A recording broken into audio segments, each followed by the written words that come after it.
नमस्कार दोस्तों, आज की इस रोमांचक कहानी में आप सभी का स्वागत है। कुछ रिश्ते नाम से नहीं हालात से बनते हैं और कुछ लोग अपनी ताकत से नहीं अपने किरदार से लोगों को हैरान कर देती हैं। ये कहानी है एक ऐसे नौकर की जिसकी खामोशी ने एक मालकिन की सोच बदल दी। शहर के सबसे शांत इलाके में एक बड़ा सा बंगला था, सफ़ेद दीवारें, हरा लॉन और अंदर सन्नाटा। इस घर की मालकिन थी सुनीता जी, पढ़ी लिखी, सलीकेदार, लेकिन अंदर से बहुत अकेली। पति बिजनेस के सिलसिले में ज्यादातर बाहर रहता था। घर बड़ा था पर अपना कहने वाला कोई नहीं। इसी घर में कुछ महीने पहले काम पर आया था राघव, सीधा साधा, कम बोलने वाला, आंखों में आत्मसम्मान। सुनीता ने उसे पहली बार देखा तो बस इतना सोचा, ठीक है, काम ठीक से कर ले बस। एक शाम तेज बारिश हो रही थी, घर के बाहर पानी भर गया। सुनीता की गाड़ी बाहर फंस गई थी। ड्राइवर आने में देर थी, तभी राघव आगे बढ़ा। मैडम, अगर आप कहें तो मैं देख लूं। उसने बिना शोर किए, बिना दिखावे के गाड़ी को सुरक्षित अंदर लाकर खड़ा कर दिया। सुनीता पहली बार उसे ध्यान से देख रही थी। उसके हाथ कांप रहे थे, आवाज में डर नहीं था और आंखों में पूरी ईमानदारी। अगले दिन सुनीता ने देखा राघव हर काम चुपचाप करता है, न शिकायत, न बहाना, न नजरें झुकाकर बात करना। वो नौकर नहीं लगता था, एक जिम्मेदार इंसान लगता था। सुनीता के मन में पहली बार सवाल उठा, ये सिर्फ काम करने आया है या कुछ और भी है इसमें।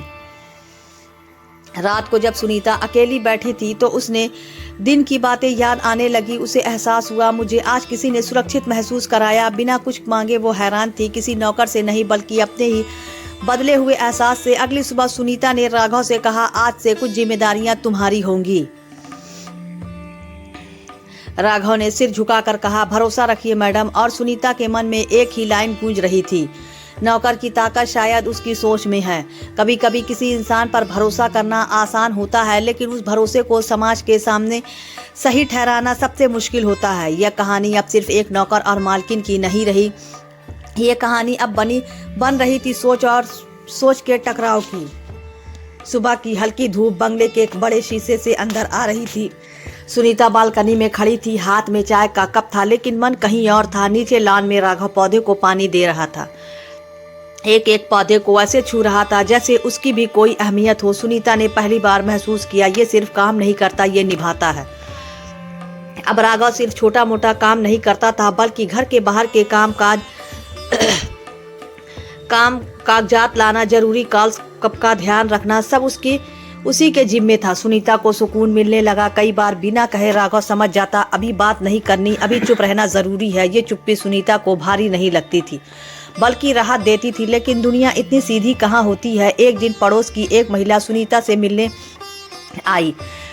चाय के दौरान उसकी नज़र बार बार राघव पर जा रही थी। फिर हल्की मुस्कान के साथ बोली, लगता है आपका नौकर अब घर का आदमी बन गया है। शब्द हल्के थे पर मतलब भारी। सुनीता के चेहरे पर पहली बार असहजता दिखी। उस रात सुनीता देर तक सो नहीं पाई। दिमाग में सवाल थे, क्या मैं ज्यादा सोच रही हूँ? क्या लोग गलत समझेंगे? क्या भरोसा करना गलत है? उसी समय उसे याद आया, पिछली रात बिजली चली गई थी और राघव ने बिना शोर किए पूरा घर संभाल लिया था। न कोई घबराहट, न कोई फायदा उठाने की कोशिश, बस जिम्मेदारी।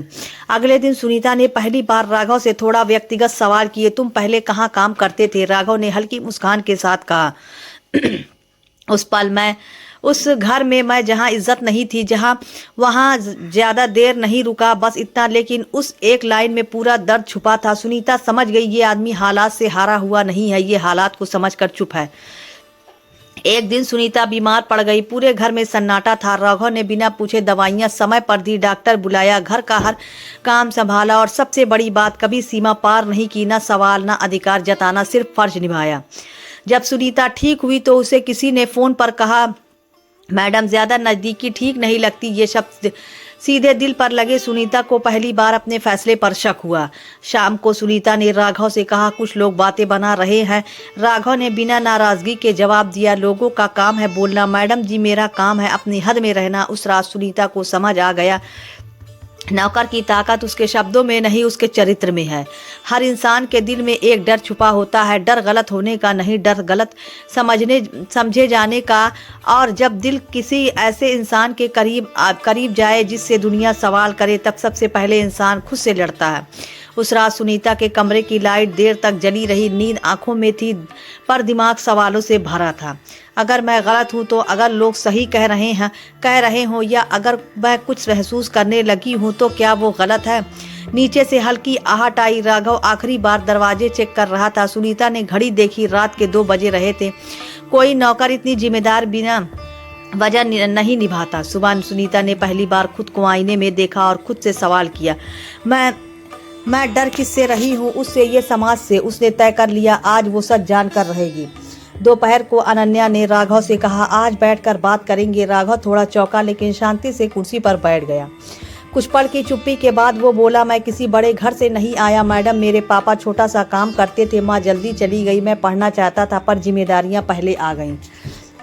उसकी आवाज़ भारी नहीं थी लेकिन शब्दों के सालों का बोझ था। जहाँ भी काम किया लोग नाम से पहले औकात पूछते थे। सुनीता की आंखें नम हो गईं। राघव आगे बोला, मुझे काम से कभी शिकायत नहीं रही लेकिन अब इंसान को इंसान नहीं समझा जाता तब अंदर कुछ टूट जाता है। उसने पहली बार सीधे सुनीता की तरफ देखा। इस घर में पहली बार मुझे इज्जत मिली है। ये सुनीता की आंखों से एक आंसू गिर गया।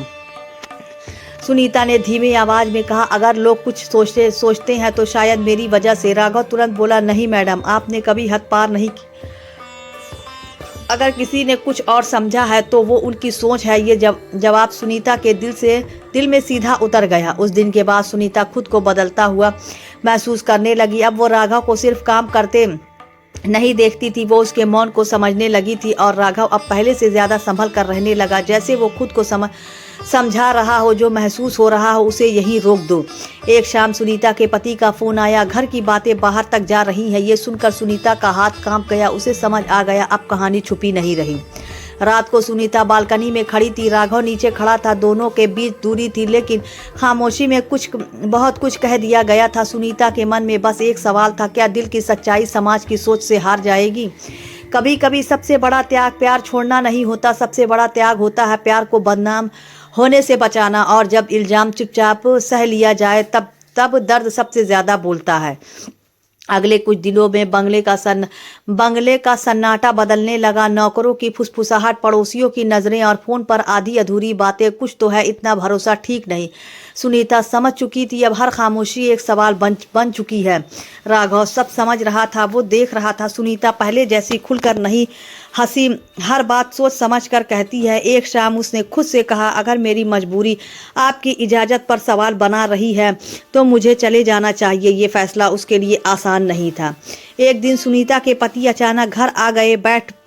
बैठक में सन्नाटा था। उन्होंने शांत लेकिन कठोर आवाज में कहा, घर के स्टाफ को लेकर बातें बाहर जा रही हैं। सुनीता का दिल बैठ गया। उन्होंने किसी का नाम नहीं लिया लेकिन इशारा साफ था।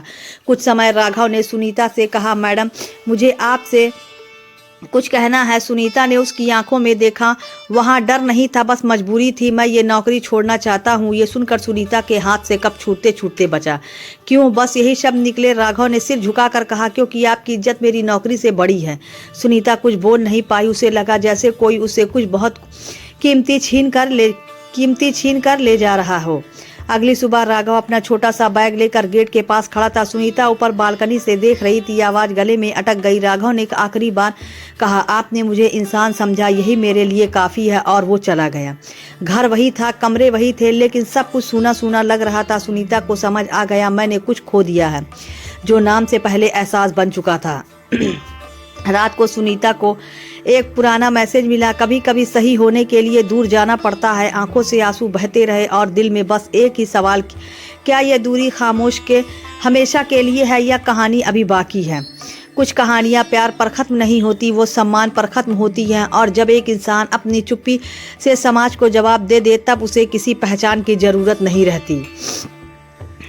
राघव के जाने के बाद बंगला पहले से ज्यादा बड़ा लगने लगा। सुनीता रोज वही रास्ता देखती जहां वो खड़ा हुआ करता था। अब ना कोई आवाज थी, ना कोई साया, लेकिन उसकी गैर मौजूदगी सबसे ज्यादा मौजूद थी।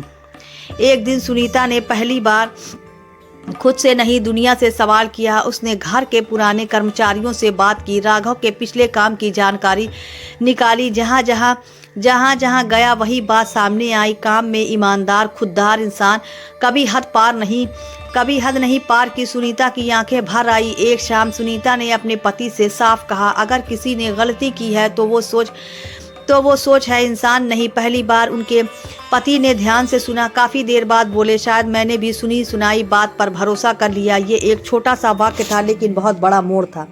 उस रात सुनीता ने हिम्मत करके राघव को फोन किया। काफी देर बाद आवाज आई, हाँ मैडम। सुनीता ने कहा, मुझे आपसे एक बार मिलना है, अगर आप ठीक समझे। दूसरी तरफ कुछ पल की खामोशी, फिर अगर वजह सम्मान है तो मैं जरूर आऊँगा। अगले दिन वही लॉन, वही जगह, लेकिन हालात बदल चुके थे। सुनीता ने सीधे कहा, मैं आपको वापस नौकरी देने नहीं बुला रही, मैं आपको आपकी सच्चाई लौटाने बुला रही हूँ। राघव की आंखें नम हो गई।